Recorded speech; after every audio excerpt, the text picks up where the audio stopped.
successful in the work is play because they're doing something that comes naturally to them. I remember a guy who was a well-known cartoonist, draws the cartoons. And he says as a youngster, you would watch in the States, United States, they show cartoons in the old days, they would show it on a Saturday morning. And he would love watching it. And he realized later that, hey, people actually pay you to draw cartoons. And he thought, this is amazing. This is like Saturday morning sitting at home watching cartoons. He was in flow with what he did.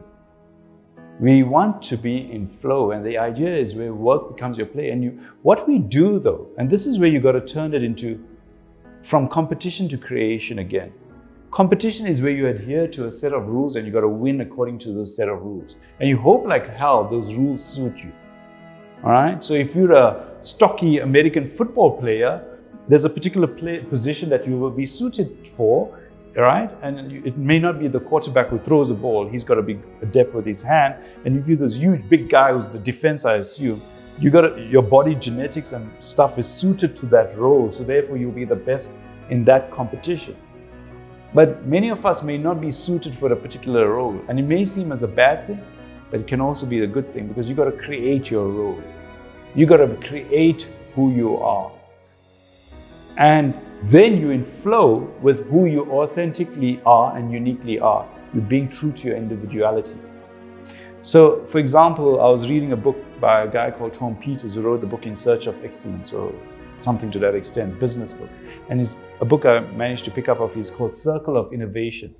And one of his chapters in the book is along the lines of the celebration of nerds, right? And it's about Warren Buffett, I guess more Bill Gates and Mark Zuckerberg. Why would that be seen? Why does he say it's the victory of the nerds or guys who would seen as intellectual? Because in this day and age, we are living in a mental, intellectual era. It's not about how fast you can run, it's about how fast your mind can run. Or not how fast you physically run, but how fast your mind can run. Okay?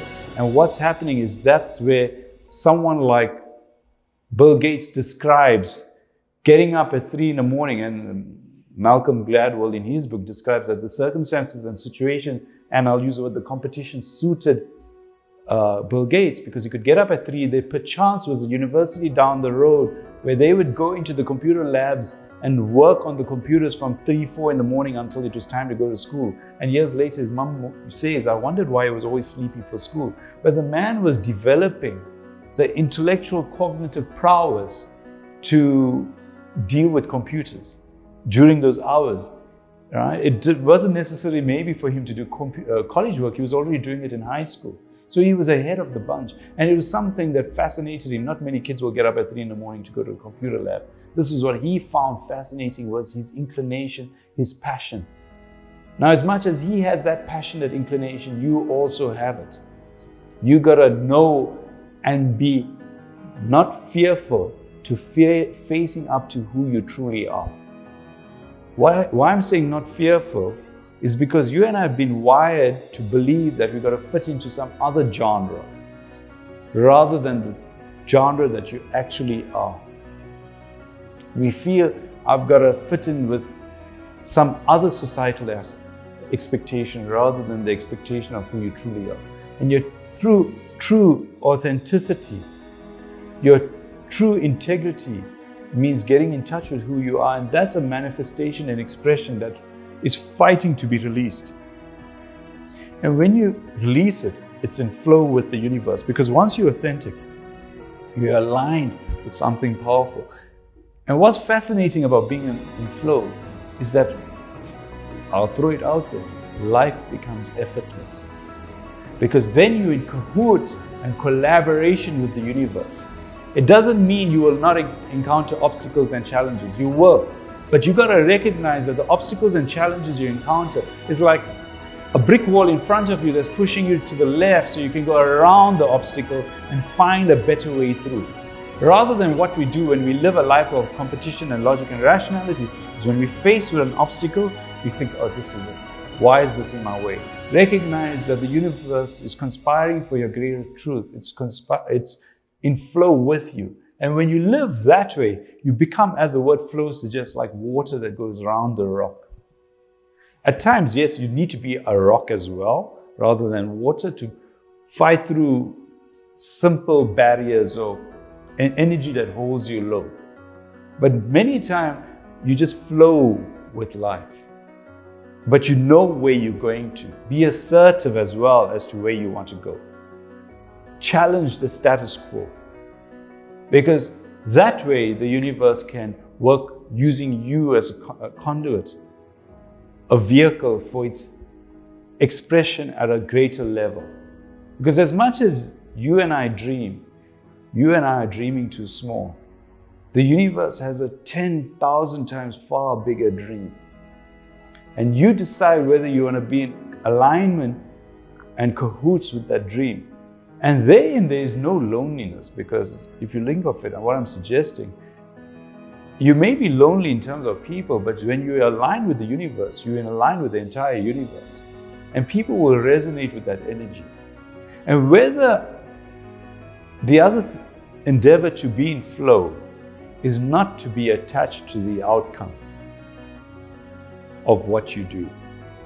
Because your outcome, your consequence that you seek as what you do, the result that you seek, may be actually small in the greater scheme of what life is seeking.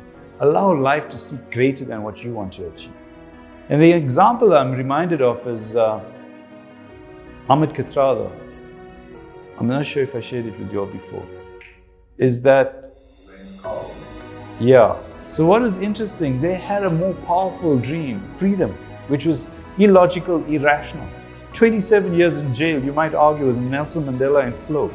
But at some level, he was authentic and aligned to a greater cause. And the universe really challenged Mandela and those who were in jail for 27 years. I mean, the torture, physical, mental, emotional, they went through. But they achieved for this country a higher energy level. It took such great, authentic energy to shift this country that, fortunately, I don't think we'll ever return back to pre-94. It's impossible, we'd like to believe. All right? What was fascinating, he shifted the energy. A couple of people who are being authentic and true to who they were. So flow doesn't guarantee, oh yes, the doors will open up, the love of my life will come dancing in. Because as much as you endeavor, the universe has a far more powerful story. Look at where we are now in terms of the journey. It's beyond fathomable. It was illogical and irrational prior to 94. Yes, there are challenges, and we're going to encounter 10,000 more. Because we are not, and this is something also important to recognize, the planet Earth history goes back, some will argue, tens of thousands of years. It's not been, as much as there's been religion and spirituality and humans who've come across who've really fundamentally made the difference, we still, as much as we progress, we also regress. As much as we progress in terms of setting up a United Nations in the name of peace, we regress in terms of climate change.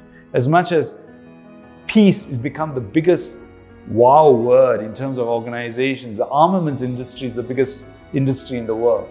As much as we say health, wealth, we have alcohol and tobacco industries that make money by the billions. So yes, we will recognize you do your best and let the universe take care of the rest. Do your best and do not get attached to the outcome of what you do. Then you're in flow.